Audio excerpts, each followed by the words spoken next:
사랑하는 성도 여러분, 새해가 시작되면서 우리는 우리 교회와 성도에게 필요한 또 갖추어야 할 스펙에 대해서 말씀을 나누고 있습니다.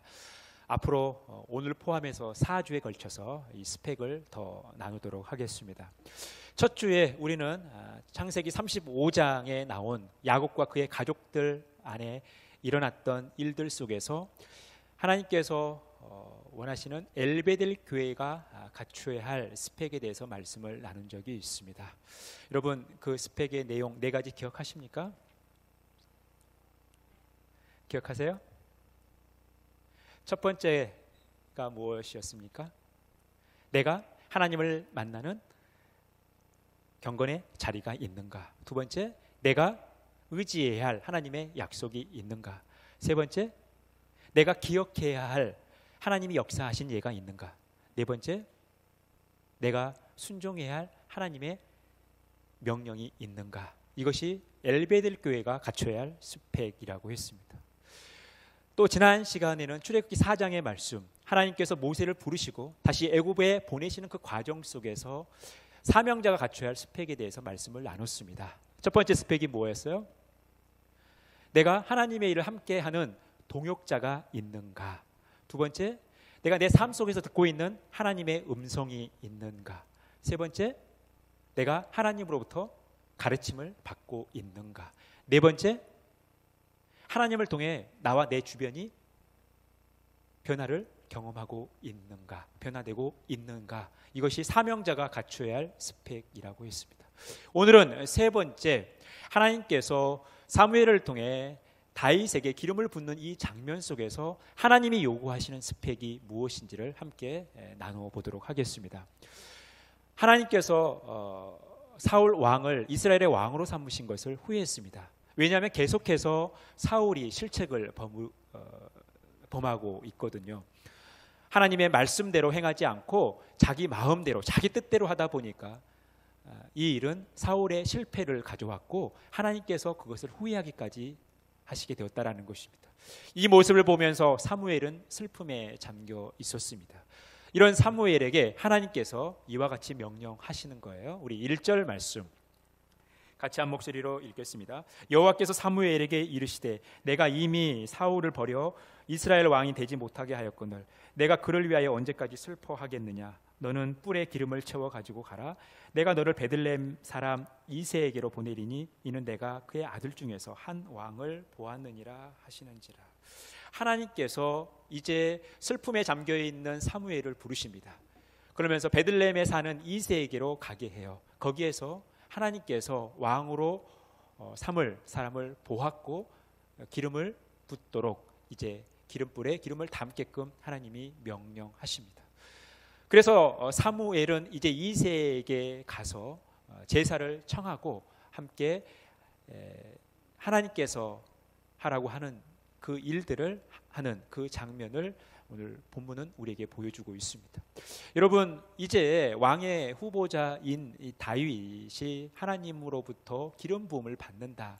이것은 매우 중요한 일 아닙니까? 한 나라의 왕을 세우는 일은 매우 중요한 일이에요. 왜냐하면 이게 잘못 세웠을 때 문제가 생기거든요. 한 사람의 고통으로 끝나는 것이 아니라 온 나라가 고통을 겪기 때문에 그런 거예요. 사울 왕이 이스라엘의 왕이 되었을 때 사울 왕의 행위는 자신만의 행위로 끝나는 것이 아니고 이스라엘 백성의 전체 운명을 결정하는 일이기 때문에 여러분, 한 나라의 왕을 세운다는 것은 매우 중요한 일입니다. 이 과정 속에서 하나님께서 원하시는 왕의 모습, 하나님께서 원하시는 왕으로서 갖춰야 할 스펙이 무엇인지, 하나님이 요구하시는 스펙이 무엇인지를 오늘 함께 말씀을 나누도록 하겠습니다. 여러분, 계속해서 우리가 이제 스펙의 4가지 내용을 살피고 있는데 오늘 하나님께서 요구하시는 스펙이 무엇인지 4가지를 살펴보도록 하겠습니다. 첫 번째, 하나님이 요구하시는 스펙, 하나님의 영으로 감동되는 것입니다. 하나님의 영, 성령으로 감동되어야 한다라는 것입니다.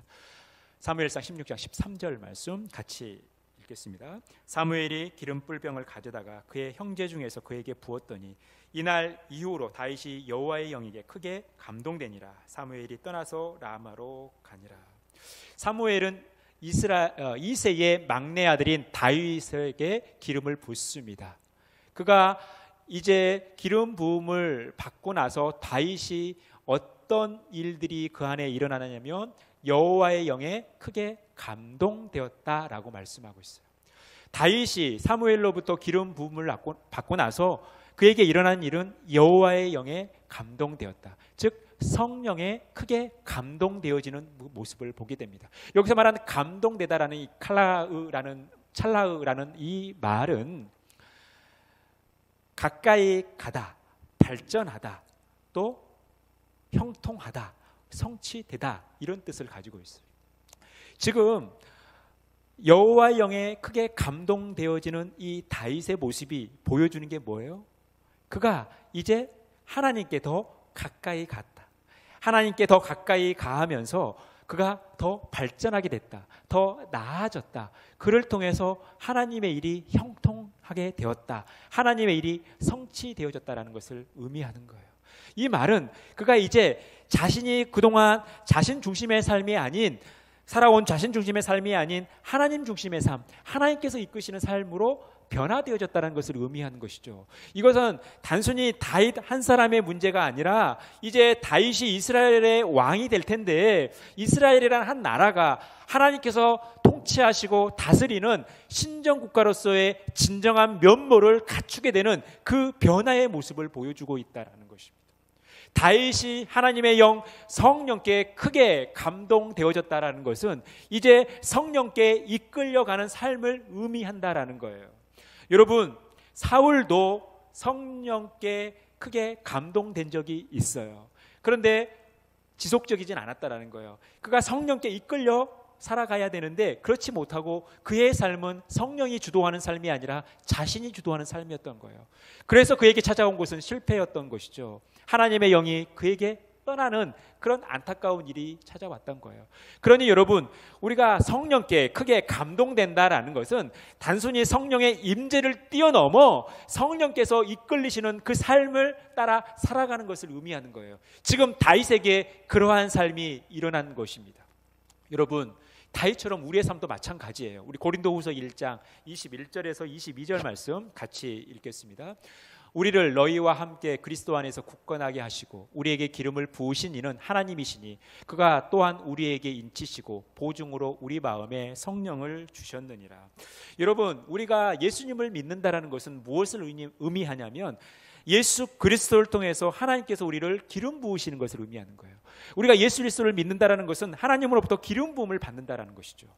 또한 기름 부음을 받은 우리들, 예수 그리스도를 믿는 우리들, 예수 그리스도 안에서 인치심을 받은 우리들이 누리는 것은 뭐냐면 하나님께서 우리에게 성령을 주셨다라는 거예요. 우리가 예수님을 믿으면서 기름 부음을 받고 인치심을 받으면서 하나님께서 우리에게 주신 선물이 뭐냐면 성령이라는 거예요. 그럼 하나님께서 왜 우리에게 성령을 주셨겠습니까? 성령을 그냥 소중하게 간직하고 살아야 된다. 여러분, 이것만을 원하신 것이 아니에요. 하나님께서 우리에게 성령을 선물로 주신 이유는 우리가 성령을 따라 살아가야 한다라는 거예요. 성령에 매여 성령께서 인도하시는 대로 살아가는 것을 우리 하나님께서 우리에게 원하신다라는 거예요. 다윗에게 그랬던 것처럼 우리에게도 그것을 요구하신다라는 것입니다. 그러니 갈라디아서 5장 16절 말씀 우리 같이 읽겠습니다. 내가 이르노니 너희는 성령을 따라 행하라. 그리하면 육체의 욕심을 이루지 아니하리라. 여러분, 우리가 성령을 따라 행하면 육체의 욕심을 이루지 않는 거예요. 우리가 성령을 따라 행하면 우리 마음대로 살지 않는 거예요. 우리가 성령을 따라 행하면 우리가 죄를 짓지 않는 거예요. 우리가 성령을 따라 행하면 하나님께서 원하시는 삶을 살아간다라는 것입니다. 우리에게 하나님께서 성령을 주신 이유는 우리가 성령을 따라 성령에 매여 성령께서 인도하시는 대로 성령에 의한 삶을 살기를 원하신다라는 거예요. 우리가 그러한 삶을 살아가셨으면 좋겠습니다. 우리 고린도전서 2장 13절 말씀 같이 한 목소리로 읽겠습니다. 우리가 이것을 말하거니와 사람의 지혜가 가르친 말로 아니하고 오직 성령께서 가르치신 것으로 하니 영적인 일은 영적인 것으로 분별하느니라. 여러분, 우리가 분별할 것들이 얼마나 많이 있습니까? 우리가 결정할 것이 얼마나 많이 있어요. 그런데 여러분, 그것은 사람의 지혜로 가능한 것이 아니라 성령의 능력으로 가능하다라는 거예요. 성령이 가르쳐 주신 대로 가능하다라는 거예요. 그래서 우리는 영적인 일은 영적인 것으로 분별하는 거예요. 영적인 것은 성령의 능력으로 분별하는 거예요. 하나님의 일은 하나님의 능력으로, 성령의 능력으로 분별하게 되어 있다는 것입니다. 그러니 여러분, 우리가 하나님의 일을 감당하면서, 우리가 하나님 안에 살아간다고 이야기하면서 성령께 감동되지 않으면, 하나님의 영에 이끌려 감동되지 않으면 우리가 어떻게 하나님 안에 살아가며 하나님의 일을 할 수 있겠습니까? 그러니 하나님께서는 우리에게 요구하시는 것이 바로 우리가 하나님의 영, 성령께 감동된 삶을 살아가는 거예요. 사랑하는 성도 여러분, 여러분들은 성령에 감동된 삶을 살아가고 계십니까? 성령에 이끌려 성령에 의한 삶을 살아가고 계십니까? 성령이 주시는 생각과 성령이 주신 마음을 가지고 성령이 주신 지혜를 가지고 살아가고 있습니까? 여러분, 이것을 우리가 점검하셔야 돼요. 이것이 하나님께서 요구하시는 첫 번째 스펙입니다. 두 번째 스펙은 우리 흰글씨 한번 읽어볼까요? 하나님 앞에 성결한 거예요. 우리가 하나님 앞에 성결한 삶을 살아가야 한다는 거예요. 하나님 앞에 청결한 삶, 하나님 앞에 정결한 삶, 하나님 앞에 깨끗한 삶을 살아가야 한다라는 것이죠. 우리 5절 말씀 같이 읽겠습니다. 이르되 평강을 위함이니라. 내가 여호와께 제사로 왔으니 스스로 성결하게 하고 와서 나와 함께 제사하자 하고 이새와 그의 아들들을 성결하게 하고 제사에 청하니라. 여러분, 이새와 그의 아들들이 사무엘에게 면접을 받는 데 있어서 가장 선행되어야 할 것이 있었어요. 다윗도 마찬가지죠. 이제 나중에 다윗이 기름 부음을 받게 되는데, 다윗이 기름 부음을 받기 전에 먼저 선행되어져야 하는 것이 뭐예요? 하나님 앞에 성결한 삶이라는 것입니다.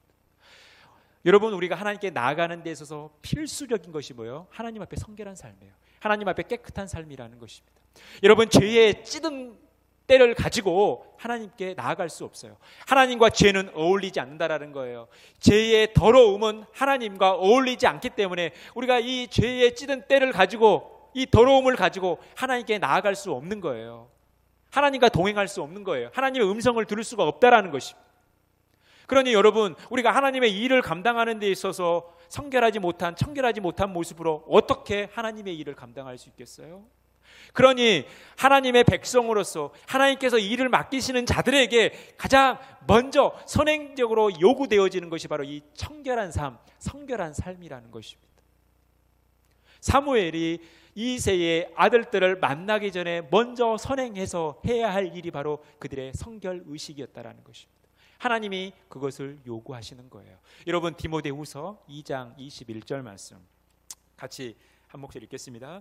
그러므로 누구든지 이런 것에서 자기를 깨끗하게 하면 귀히 쓰는 그릇이 되어 거룩하고 주인의 쓰심에 합당하며 모든 선한 일에 준비함이 되리라. 여러분, 더러운 그릇에, 지저분한 그릇에 음식을 담을 수 있겠어요? 그 더러운 그릇에 담겨져 있는 음식을 여러분 드실 수 있겠습니까? 이 더러운 그릇을 여러분 우리의 밥상에 올릴 수 있겠어요? 그럴 수 없죠. 여러분, 청결하지 않는 그릇은요, 쓰임받지 못하는 거예요. 쓸모가 없는 거예요. 여러분, 하나님 앞에 서 있는 우리의 모습이 그렇다라는 거예요. 하나님께서 우리를 귀하게 사용하시기 위해서, 우리가 하나님께서 귀하게 사용하시는 그릇이 되기 위해서 가장 선행되어야 하는 것이 뭐냐면 우리가 깨끗한 그릇이 되어야 된다는 거예요. 그래야 우리가 쓰임받는 거예요. 우리가 깨끗하지 못한 모습으로, 정결하지 못한 모습으로, 우리가 성결하지 못한 모습으로 어떻게 하나님께 쓰임을 받겠어요? 사랑하는 성도 여러분, 하나님께 귀하게 쓰임받기를 원하십니까? 그렇다면 우리가 성결한 삶을 살아가야 한다라는 거예요. 우리가 깨끗한 삶을 살아가야 한다라는 것이죠. 우리 야고보서 4장 8절 말씀, 하나님을 가까이 하라. 그리하면 너희를 가까이 하시리라. 죄인들아, 손을 깨끗이 하라. 두 마음을 품은 자들아, 마음을 성결하게 하라. 여러분, 성결한 삶이 의미하는 게 뭐예요? 하나님을 가까이 하는 삶이라는 거예요. 하나님을 가까이 하는 삶과 성결한 삶은 같이 가는 거예요. 동시에 일어난다라는 거예요. 하나님을 가까이 해야지 성결한다라는 거예요. 성결한 삶을 사는 것이 하나님을 가까이 하는 삶이라는 거예요. 여러분, 하나님을 가까이 하면 가까이 할수록 무엇과 멀어지는 거예요? 죄와 멀어지는 거죠. 하나님을 가까이 하면 가까이 할수록 죄와 멀어지기 때문에 우리는 하나님을 가까이 하는 삶을 살아가는 거예요. 그렇게 살아가야 되는 것입니다. 여러분, 하나님을 가까이 하는 삶이 어떤 삶이에요? 하나님의 예배를 사모하면서 내가 예배 없이는 살 수 없는 사람이다, 그런 인생이라는 것을 고백하면서 예배를 사모하는 삶을 살아가는 거 아닙니까? 내가 오늘 하루를 살아가는 데 있어서 하나님 말씀을 읽지 않고는, 하나님의 말씀을 묵상하지 않고는 한시도 살 수 없다라는 굳은 결단을 가지고 늘 성경 말씀을 가까이 하는 삶 아닙니까? 하나님의 지혜를 구하며 하나님의 도움을 구하며 내가 단 1분도 하나님께 기도하지 않으면 견딜 수 없다라는 이 마음을 가지고 늘 하나님께 기도하는 삶, 여러분 이것이 하나님을 가까이 하는 삶 아니에요? 이런 가까이 하는 삶, 하나님을 가까이 하는 삶을 통해서 우리가 늘 하나님 앞에 성결한 삶을 살아가야 한다는 것입니다. 사랑하는 성도 여러분, 여러분들은 하나님 앞에 성결한 삶을 살아가고 계십니까? 하나님 앞에 정결한 삶을 살아가고 계십니까? 하나님 앞에 청결한 삶을 살아가고 계십니까? 하나님 앞에 깨끗한 삶을 살아가고 계십니까? 여러분 이것을 점검하셔야 되는 거예요. 이것이 하나님께서 우리에게 요구하시는 두 번째 스펙입니다. 세 번째 스펙, 우리 흰글씨 같이 읽겠습니다. 하나님의 시각을 갖는 거예요. 하나님의 안목을 갖는 거예요. 하나님의 관점을 갖는 거예요. 하나님의 눈으로 세상을 바라보는 거예요. 하나님의 눈으로 상황을 바라보는 것입니다. 우리 7절 말씀 같이 읽겠습니다. 여호와께서 사무엘에게 이르시되 그의 용모와 키를 보지 말라. 내가 이미 그를 버렸노라. 내가 보는 것은 사람과 같지 아니하니 사람은 외모를 보거니와 나 여호와는 중심을 보느니라 하시더라. 이새의 첫째 아들인 엘리압이 지나갈 때 사무엘은 그렇게 생각했던 거예요. 아, 이제 하나님께서 기름 부으실 자가 지금 여기에 있구나. 하나님께서 기름 부으실 자가 지금 하나님 앞에 있구나 라고 생각했어요. 그런 사무엘에게 하나님께서 말씀하신 것이 뭐예요? 그의 용모와 키를 보지 말라는 거예요. 사람은 외모를 보지만 나는 중심을 본다라는 거예요. 이게 하나님의 관점이라는 거예요. 사람들은 외모를 보지만, 사람들은 표면적인 것을 보지만 그 중심의 깊은 것을 보는, 그 사람의 실체를 보는 것이, 그 상황의 실체를 보는 것이 하나님이라는 거예요. 그래서 우리가 이 하나님의 관점을 가지고 살아가야 한다라는 것입니다. 이 하나님의 관점을 가지고 이 땅의 삶을 살아가며 우리가 어떠한 상황을 바라보며 결정하고 판단해야 한다라는 것입니다. 여러분, 그래서 오늘 사무엘에게 하나님은 그렇게 말씀하시는 거예요. 나는 중심을 보는. 그래서 하나님의 관점, 하나님의 안목을 가지고 바라볼 것을 주문하고 있는 거예요. 여러분, 이사야 55장 8절에서 9절 말씀에 보면 이는 내 생각이 너희의 생각과 다르며 내 길은 너희의 길과 다름이니라. 여호와의 말씀이니라. 이는 하늘이 땅보다 높음 같이 내 길은 너희의 길보다 높으며 내 생각은 너희의 생각보다 높음이니라. 여러분, 우리가 인정해야 돼요. 우리 생각의 한계, 우리가 가고자 하는 길의 한계를 여러분 인정해야 됩니다. 우리의 안목의 한계를 인정해야 된다는 거예요. 그래서 우리가 늘 하나님의 관점을 가지도록, 하나님의 시각을 가지도록, 하나님의 시야를 가지도록, 하나님의 안목을 가지도록 늘 추구하는 삶을 살아가야 한다는 것입니다. 하나님의 관점으로 봐야지 여러분 정확한 거예요. 하나님의 관점으로 봐야지 제대로 볼 수 있다는 거예요. 제대로 인식할 수 있다는 거예요. 제대로 판단할 수 있다는 거예요. 제대로 결정할 수 있다라는 것입니다. 여러분, 하나님은 이미 1절에서 이세 아들 중에 왕이 있는 것을 보셨어요. 여기서 보다라는 이 히브리어 라라는 말은 무슨 말이냐면 하나님께서 사자를 통해서 말씀을 전하실 때 그것을 믿음으로 수용할 때 이것을 라라는 이 보다라는 표현을 쓰는 거예요. 또 하나님께서 받으실 만한 상황, 또 받으실 만한 조건, 이것을 표현할 때 이 라라는 단어를 써요. 그리고 하나님께서 예비하셨다라고 표현할 때 이 라라는, 이 보다라는 표현을 쓰고 있는 거예요. 지금 하나님은 보고 계시는 거예요. 그러니까 하나님의 관점이라는 것은, 하나님의 시각이라는 것은 무엇과 밀접한 관련이 있다라는 거예요? 믿음과 밀접한 관련이 있다라는 거예요. 우리가 하나님의 시각으로, 하나님의 관점으로 본다라는 것은 우리가 믿음을 가지고 있다라는 거 아닙니까? 그래서 히브리서 11장 1절에 믿음은 라고 이야기하면서 믿음은 바라는 것들의 실상이에요. 여기서 말하는 바라는 것은 우리의 바람이 아니라 주님의 바람이에요. 주님의 바람.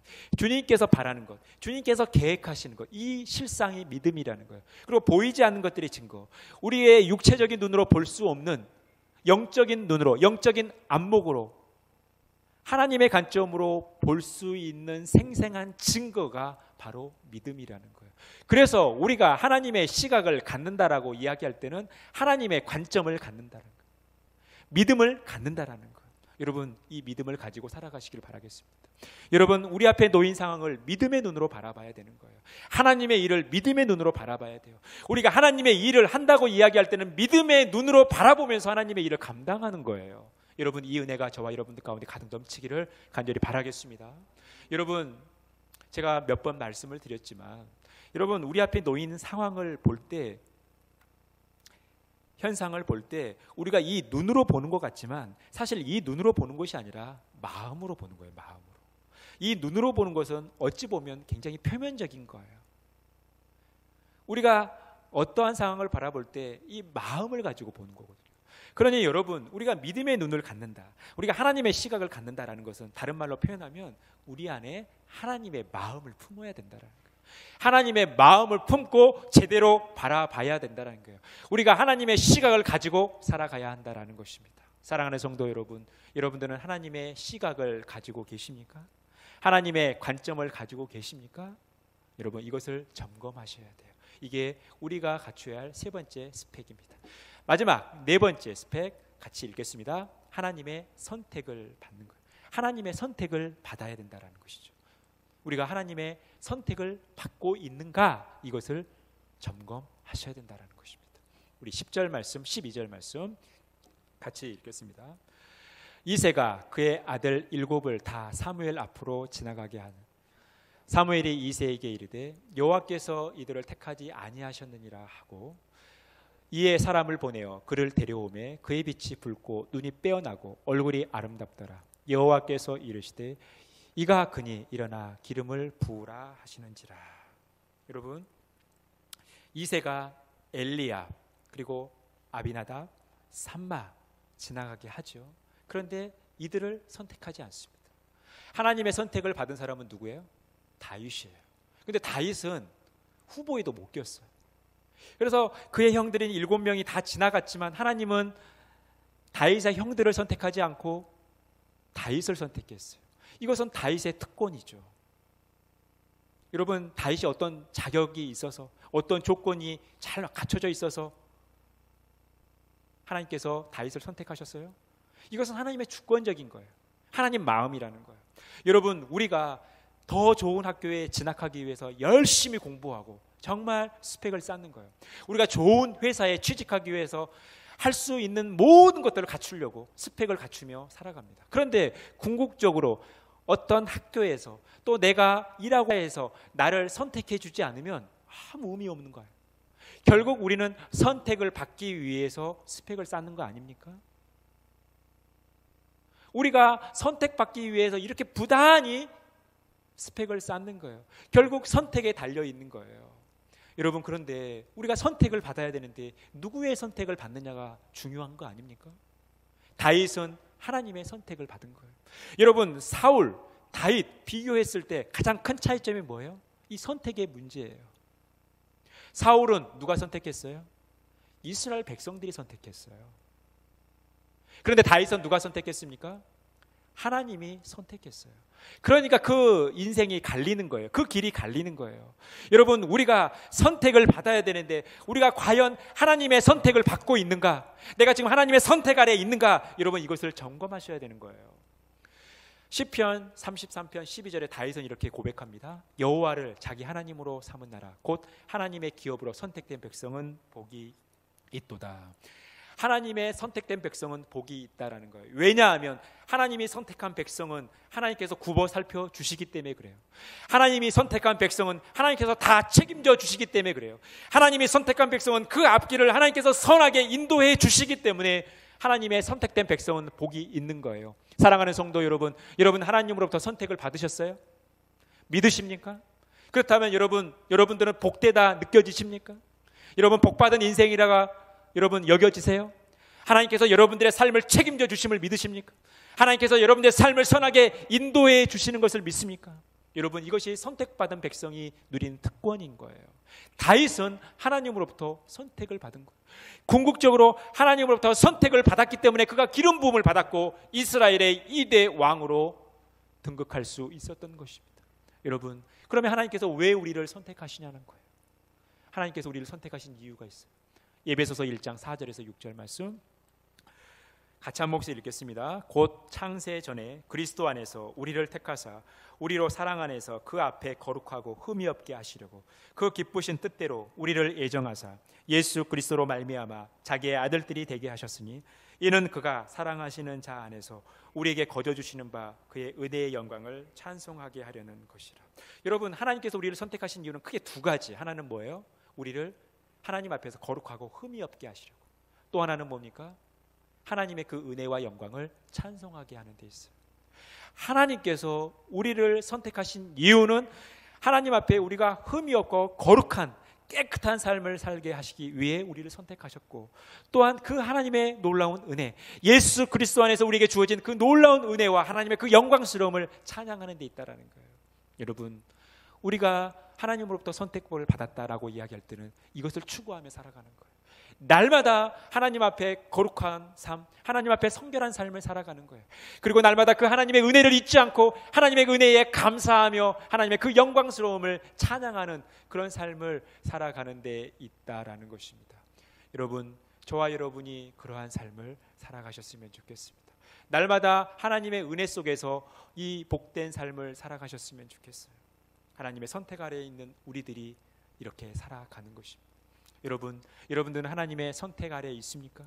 하나님께서 여러분을 선택하셨음을 믿습니까? 여러분, 이것을 점검하셔야 돼요. 이것이 우리가 점검해야 할 네 번째 스펙이라는 것입니다. 그런데 여러분, 이 세상에는 많은 사람들이 스펙을 갖추고 또 추구하는 가치들이 있어요. 나는 이렇게 살아야 되겠다. 그런 좋은 가치를 가지고 살아갑니다. 그런데 여러분, 내가 가지고 있는 이 좋은 가치가 모든 사람들에게 다 어필이 되는 것은 아니에요. 모든 사람들이 다 요구하는 것은 아니라는 거예요. 나는 이렇게 살고 싶은데 이것을 싫어할 수도 있다는 거예요. 서로 이해관계가 다를 수 있다는 거예요. 여러분, 예를 들어서 우리 특히 연로하신 분들, 나중에 자녀들에게 폐 끼치기 싫고 배우자에게 폐 끼치기 싫어서 내가 노년에 시름시름 앓고 살느니 차라리 빨리 죽겠다, 심지어 그것을 기도하시는 분들이 있어요. 여러분, 귀한 모습이죠. 얼마나 이타적인 모습입니까? 그런데 이런 분들을 누가 싫어해요? 의사 선생님들이 싫어하죠. 생업과 사람들을 치료하는 것을, 병을 고치는 것을 생업으로 여기시는 분들은 싫어하는 거예요. 여러분, 이가 없으면 잇몸으로 버티겠다는 분들이 계시죠. 얼마나 훌륭합니까? 그런데 이분들 누가 싫어해요? 치과 의사 선생님 싫어하는 거예요. 여러분, 밥이 보약이다 하신 분들이 있죠. 얼마나 훌륭합니까? 누가 싫어합니까? 한의사 선생님들이 싫어하는 거예요. 법 없이도 살 수 있는, 나는 그냥 법대로 사는 사람, 나는 법대로 살겠다, 누가 싫어합니까? 변호사 분들이 싫어해요. 하나를 가르쳐주면 10개를 아는 우리 친구들 있죠. 누가 싫어합니까? 학원 강사들이 싫어해요. 무자식이 상팔자라고 하시는 분들이 있죠. 자식에 매여 살지 않겠다 하시는 분들, 누가 싫어합니까? 산부인과 의사들이 싫어해요. 행복은 성적순이 아니에요. 공부 안 하는 아이들이 있죠. 누가 싫어합니까? 부모님들이 싫어하는 거예요. 여러분, 귀신 잡는 해병 멋지죠. 누가 싫어할까요? 이 귀신 잡는 해병을 북한군이 싫어할 것 같습니까? 김정은이 싫어할 것 같아요? 귀신 잡는 해병 누가 제일 싫어하냐면 무당들이 싫어해요. 여러분, 나름 가치를 가지고 살아가지만, 나름 내가 이러한 스펙을 갖추며 살아가야 되겠다라고 다짐하지만, 여러분, 내가 갖추고자 하는 것, 내가 추구하는 것들을 모든 사람들이 다 요구하고 수용하는 것은 아니라는 거예요. 서로 이해의 충돌이 있는 거예요. 그러니 여러분, 그래서 우리는 늘 하나님이 요구하시는 스펙을 갖춰야 된다는 거예요. 하나님께서 요구하시는 스펙을 갖추며 살아가야 된다는 거예요. 여러분, 하나님께서 요구하시는 스펙이 뭡니까? 우리가 하나님의 영으로 감동되어 있는가, 성령으로 감동되어 있는가, 여러분, 이것을 점검하셔야 된다는 거예요.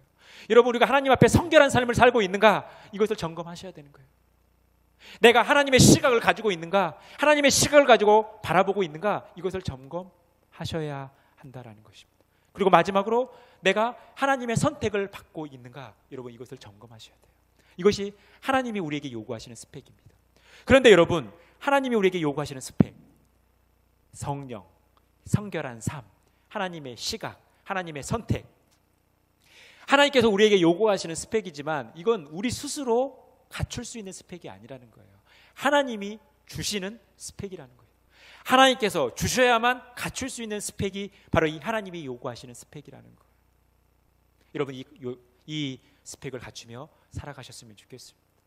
그러면 여러분, 하나님께서 요구하시는 스펙이, 하나님께서 주셔야만 가능하다는 스펙이 우리에게 주는 의미가 무엇이겠냐는 거예요. 우리 고린도전서 1장 27절에서 29절 말씀 같이 한 목소리로 읽겠습니다.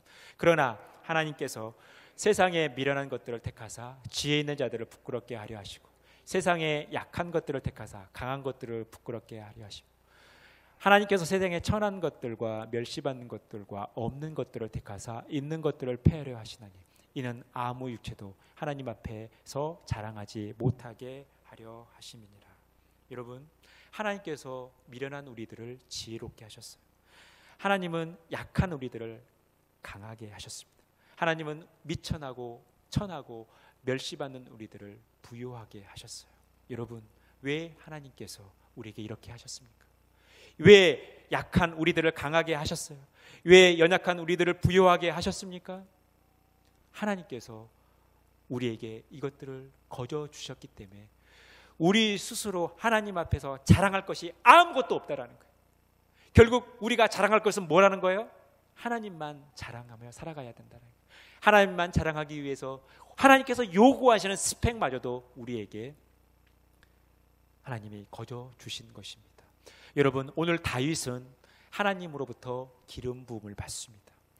여러분, 우리가 예수 그리스도를 믿을 때 하나님께서 우리에게 기름을 부으셨다고 했어요.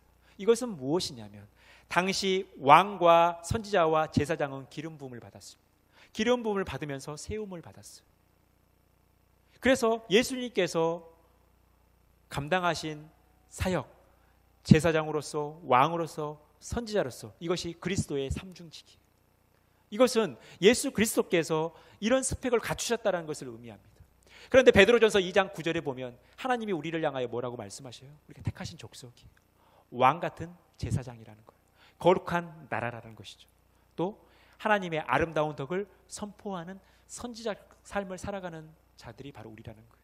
하나님께서 다윗을 기름 부어 세우심으로 말미암아 그를 발전시키고 성장시키고 더 나은 것을 통해서 하나님께서 원하시는 하나님의 왕으로 세워 가셨던 것처럼 하나님께서 우리를 부르셔서 기름 부으시면서 우리에게 이러한 스펙을 갖추게 하셨다라는 거예요. 여러분, 이 스펙을 갖추며 하나님께 귀하게 쓰임받는, 하나님의 요구하시는 그 스펙을 다 충족하시면서 하나님께 귀하게 쓰임받는 저와 여러분이 되었으면 좋겠습니다. 여러분, 하나님께서 우리에게 요구하시는 스펙이 무엇입니까? 우리가 하나님의 영으로 감동되어 있는가? 하나님의 성령으로 감동되어 있는가? 우리가 하나님 앞에 성결한 삶을 살고 있는가? 내가 하나님의 시각으로 바라보고 있는가? 내가 하나님의 시각을 가지고 있는가? 또 궁극적으로 내가 하나님의 선택을 받고 있는가? 여러분, 이것들을 늘 점검하시면서 기름 부음 받은 자로서 하나님께서 요구하시는 스펙을 잘 갖추며 하나님께 귀하게 쓰임받는 멋진 삶 살아가시기를 간절히 바라겠습니다. 하나님 감사합니다. 하나님께서 저희들을 사랑하셔서 하나님께서 요구하시는 스펙을 갖추고 살아가게 하심을 감사합니다. 늘 하나님의 영에 감동된 삶을 살아가게 하시고 하나님 앞에 성결한 삶을 살게 하시며 하나님의 시각을 갖추며 하나님의 선택을 받아 살아가는 저희들의 복된 삶 될 수 있도록 역사하여 주옵소서. 모든 말씀을 거룩하신 예수님의 이름으로 기도합니다. 아멘.